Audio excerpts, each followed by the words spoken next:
حضرت علی بن ربیہ رحمہ اللہ بیان کرتے ہیں کہ مجھے حضرت علی رضی اللہ عنہ نے اپنے پیچھے سوار کیا اور مجھے سواری پر لے گئے۔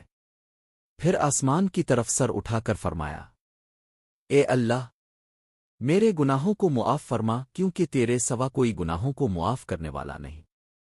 پھر میری طرف متوجہ ہو کر مسکرانے لگے۔ میں نے عرض کیا، اے امیر المومنین، پہلے اپنے رب سے استغفار کیا، پھر میری طرف متوجہ ہو کر مسکرانے لگے، اس کی کیا وجہ ہے؟ انہوں نے فرمایا، رسول اللہ علیہ السلام نے ایک دن مجھے اپنے پیچھے سوار کیا، پھر مجھے حجرے کی طرف لے گئے، پھر آسمان کی طرف سر اٹھا کر فرمایا، اے اللہ، میرے گناہوں کو معاف فرما کیونکہ تیرے سوا کوئی گناہوں کو معاف کرنے والا نہیں۔ پھر میری طرف متوجہ ہو کر مسکرانے لگے۔